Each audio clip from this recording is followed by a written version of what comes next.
What is interventionism? All right, so now we're gonna go into interventionism, right? And this is like a subcategory or a level below foreign policies, right? So interventionism, let's go ahead and break it down. It's usage of military force outside the nation, usually overseas. Okay, it can be alongside our borders or just across our borders. So any country can practice interventionism. Now we're going to focus on the United States because they kind of engage in international relations more frequently than compared to other states, compared to other superpowers, right? So interventionism here. So a lot of people are pro it. Some people are against it. All right. When during World War II, right, or before World War II, before we actually got involved in World War II, he was isolated. He was like, "Hey, look, listen, we're not going to get involved in the war," and at the end of the day, the war still came over here to us, right?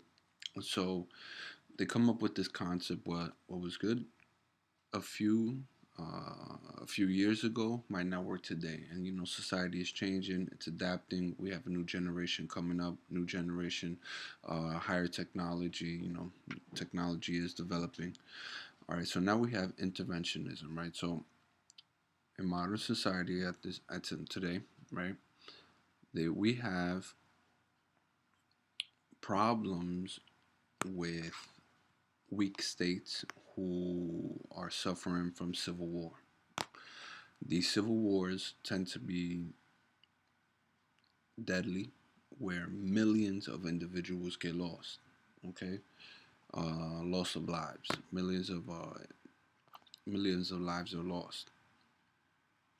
Now, if we step back and we don't practice this interventionism, right, we become a liability.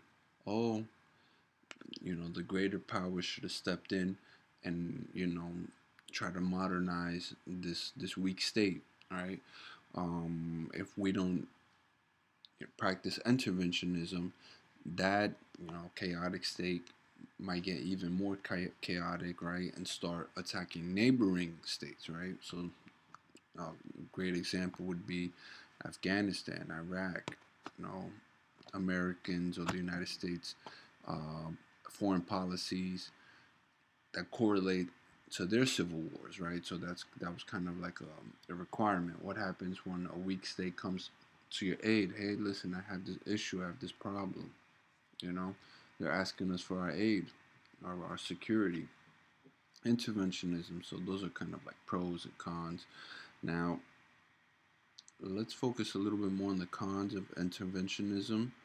We'll say not everyone thinks that it's just for our citizens to go risk their lives to go modernize at a different country on the other side of the world.